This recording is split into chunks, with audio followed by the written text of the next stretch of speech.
So, my name is Mark Fleury. Very honored to be here today. Thank you, Dr. Yuan, for the invitation to come from Atlanta in the United States and visit Beijing and talk to you. Dr. Yuan has asked me to talk about open source and blockchain and how they play together. So again, my name is Mark Fleury. I have a doctorate in physics, theoretical physics, and an undergrad in mathematics from France, born in Paris and Spain, Madrid. Emigrated to the United States to study and do my doctorate for work I did at MIT in Boston, and stayed in the United States. After my doctorate, I joined Sun Microsystems, a company that developed Java, the programming language, and started writing Java in the very early days of open source.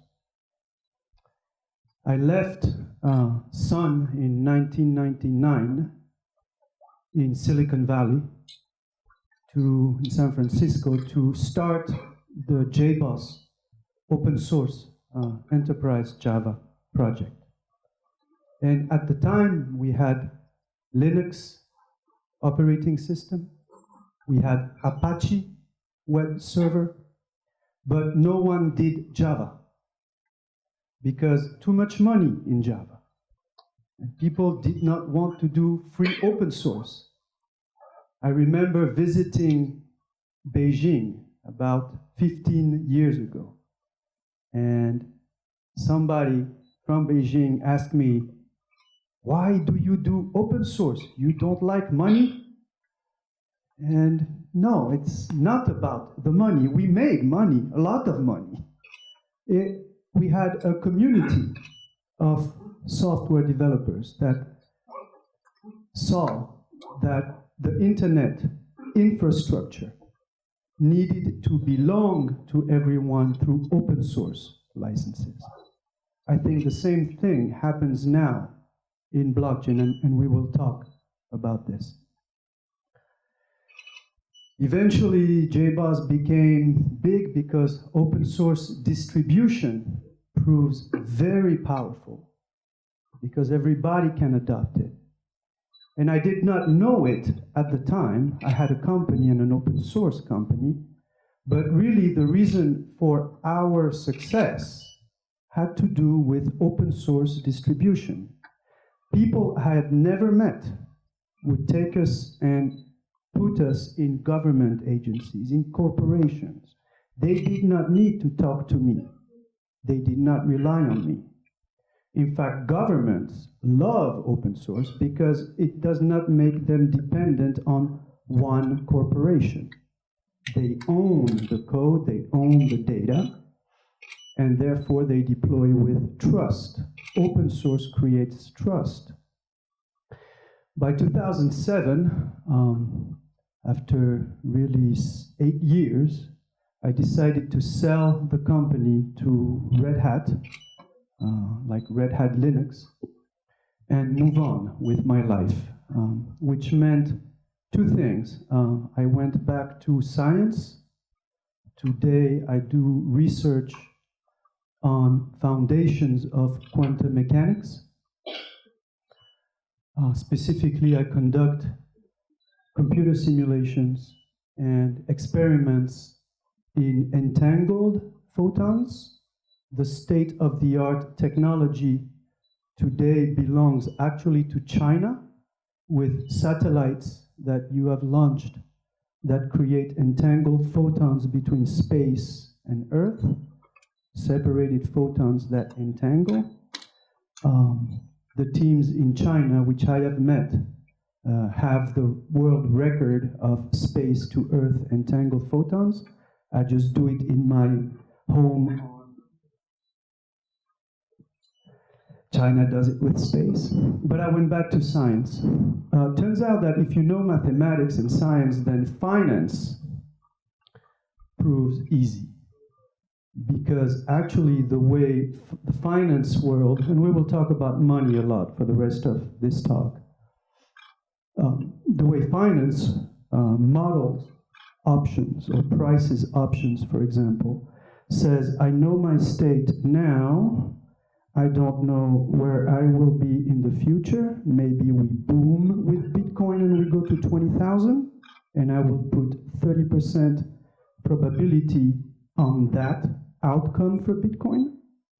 Or maybe Bitcoin goes to 0. Another possibility, and I will put a probability of 20%. Or maybe it stays around 10,000 for a while, and I assign a 60% probability. In fact, that constitutes my basic investment thesis in crypto as a hedge fund. The moon, 0, and in between. Probabilities in the future that we cannot know. It turns out that this formalism also exists in quantum mechanics. That's how we do path integral in quantum mechanics. So long story short, and to get to the heart of the topic, I sold in 2007, and 2008, if you remember, we had the US housing financial debt crisis.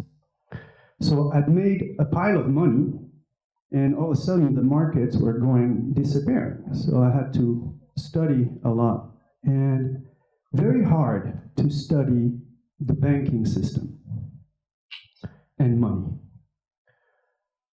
The texts that they teach you in school, talking about fractional reserve banking and whatnot, do not prove correct in practice. How money gets created in the United States, in Europe, in Japan, definitely in China, all prove different and very hard to study. I actually had to read Marxist economists, academics. They exist in the West, and pretty much the only ones that will study with attention how money gets created in the Western world. Because if you map out the flows of money in the Western world, you have very interesting accumulation loops in the banking system itself, meaning a rent, in the Marxist sense, a rent extracted by the banking system for no reason at all, because they actually create the money out of nothing. We will revisit this point in the talk, for we really want to talk about open source money.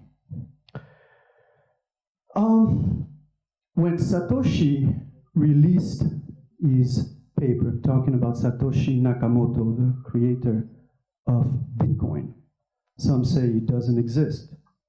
Some say intelligence agency in the United States. We don't know. He called his paper open source money. I came from open source. I understood money very well, but I did not understand open source money in 2011 when I discovered Bitcoin for the first time. And actually, Gavin Andreessen, the guy who actually ran Bitcoin, asked me, how do I make Bitcoin open source? And I said, I don't know, give them money, give them tokens.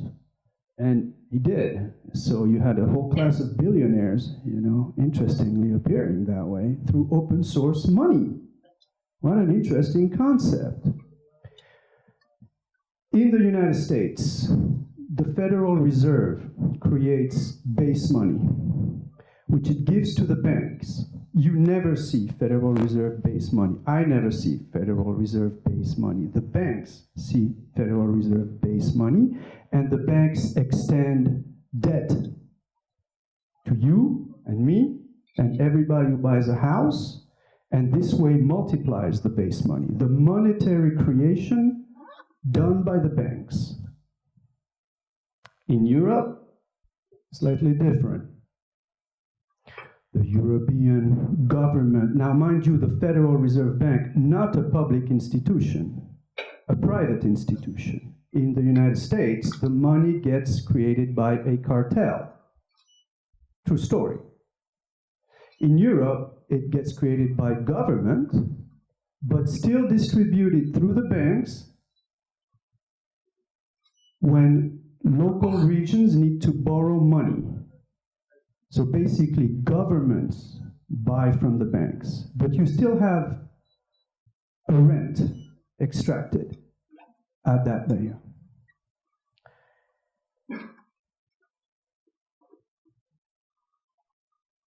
I just described two ways of creating state money. One truly public in Europe, one semi-public with a private cartel, the Federal Reserve System in the United States. But it ends up in the creation of money ab initio, meaning money that does not exist. All money gets created somehow. And we create it through debt in the Western world. Open source money proves very interesting. Because if you look at Bitcoin, 7 transactions a second, that doesn't mean anything to any Chinese e-commerce site such as CyberMouse, where you can run 100 times that volume on real transactions. It does not work as a money, as a way of exchange. It works as a store of value, as gold. As a repository of value, it's great. In fact, it has created about $500 billion of value. We have created $500 billion of value out of nothing. Out of nothing. For comparison, the housing market in the United States stands at a value of about 500 trillion, 1,000 times the Bitcoin store of value.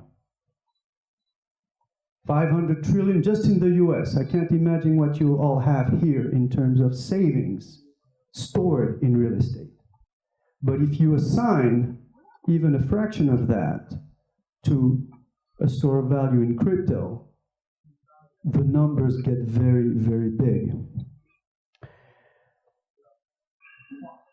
As a money, the mining proves too expensive. The computational resource from Bitcoin miners require a lot of electricity. And Satoshi did that on purpose for 2 reasons: to create trust in a trustless environment, and also to actually mimic the economic of gold production, so that Bitcoin really behaves in the marketplace from a pure financial analysis standpoint as gold. In fact, in the United States, the Federal Regulatory Agency, the CFTC, classifies Bitcoin trading as commodity trading, like corn, oil, and gold.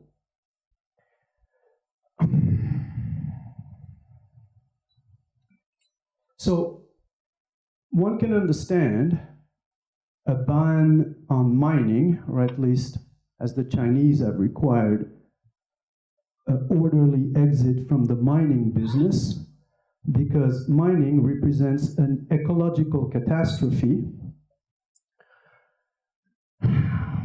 happening right now. And the reason for this ecological catastrophe, again, has 2 reasons. One, copying the economics of gold, which helps the store of value nature, but two, operating in a trustless community. Bitcoin operates without trust, and it enforces the trust by proof of work. You have heard earlier about proof of stake in new blockchain implementations, but proof of work basically says it becomes, in physics, thermodynamically impossible to hack the blockchain at the cost of an ecological catastrophe. So really, blockchain clearly introduces the notion of distributed trust. And you can go from absolutely no trust, such as the origins of Bitcoin, where people used Bitcoin for criminal activity,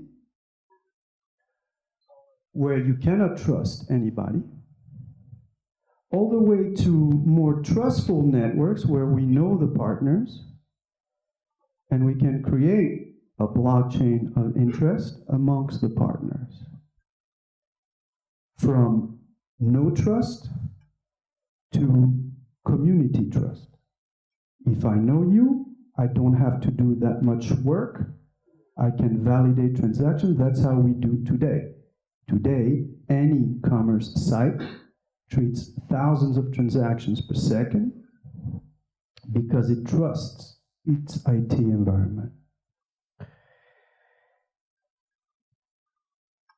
Traditionally, the repositories of trust have found implementation in government and state notions.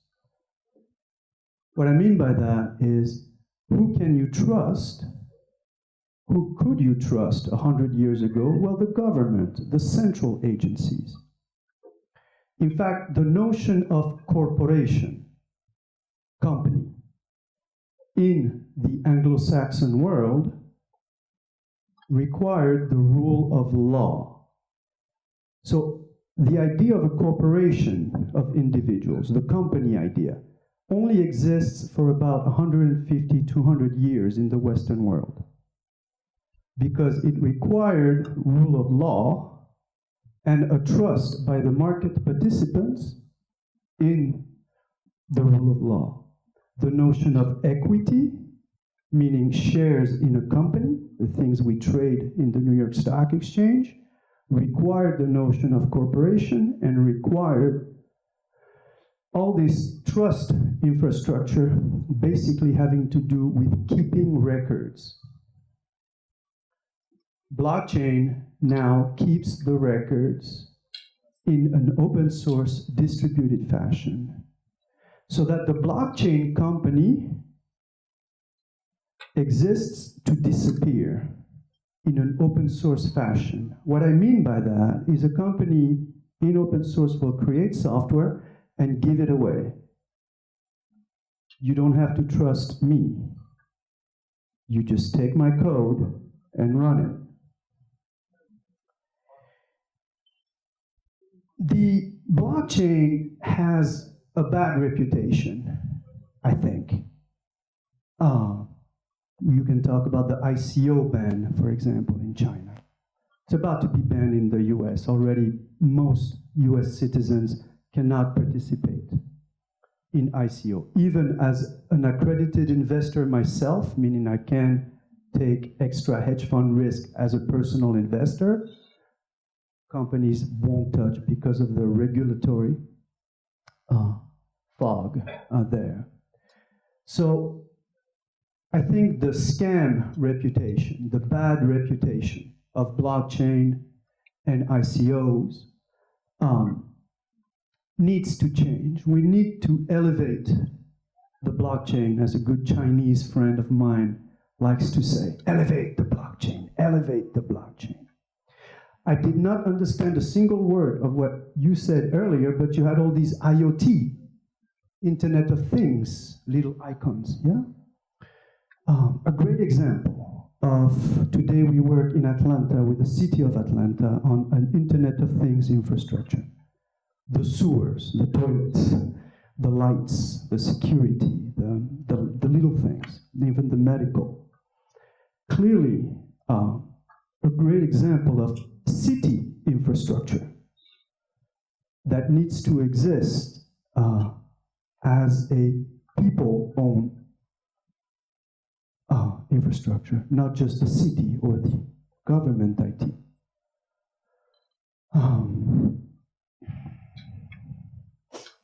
I saw some slides from you on the medical side. In the United States, the medical software technology has a corporate monopoly known as Epic Software. And that monopoly owns your personal medical data. In Europe, governments have already legislated that even on a moral philosophy basis, you own your own medical data. And you decide with who you share or not. It's your data. How do you enforce that you own your data? Typically blockchain. Typically blockchain. Same thing with identity. The notion of an identity today exists in our passports. The state gives us an identity. But now on the internet, we can define biometric identity, eyes, fingerprints and thumbs, where your identity gets tied to this internet construct outside of a nation-state trust basis. A natural evolution for it. Even title registry, meaning who owns what, property notions. The notion of who owns this house, registry. Typically, governments provide the trust needed to keep those registries. Blockchain, as an internet repository of trust, takes that and puts it on the network itself, outside of any nation state. So I do believe that we will go from a ICO scam type of current period where people distrust blockchain and Bitcoin to actually, in the future, ubiquitous usage of blockchain technology for society, community purposes, outside of nation state. Just like open source, Microsoft called it a cancer 20 years ago. And now they do it a lot. In fact, they lead. Open source became the natural way for all of us to do internet development. Internet governance, a la blockchain, I think will follow the same trend from no trust to future applications. So to wrap this up,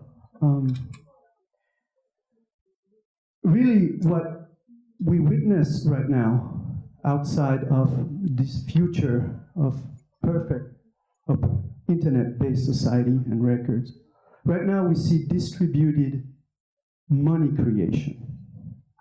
The privilege of creating money, usually a king's privilege, historically a king's privilege, today exists with nation states. So Zimbabwe can print. China can print. The United States can print. And they print money that flows in FX, but it remains an artificial construct. Blockchain creates internet money. And who creates the money? We create the money. Who? Well, the geeks. What do you mean? Yes, the software developers that create any coin actually create a store of value. To this day, the geeks have created about $500 billion worth of assets, meaning peanuts. We can do a lot better, at least by a factor of 100. And thereby you will find a justification for Bitcoin 1 million valuation. Not joking on this one.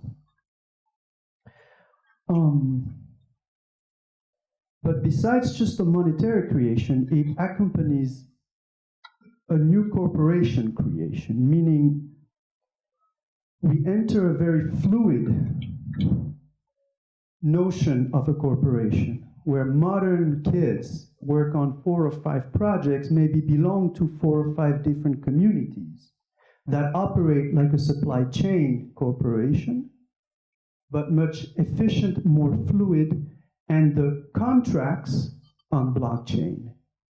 If you analyze a lot of the ICO talk today, a lot of people talk about the company this, the company that. Who cares about your company? We want a blockchain. We want a community that owns this blockchain, because it encodes just network assets. So if you think about smart contracts, we have heard about the talk of that from Tim, and the fact that the proof of work really doesn't scale.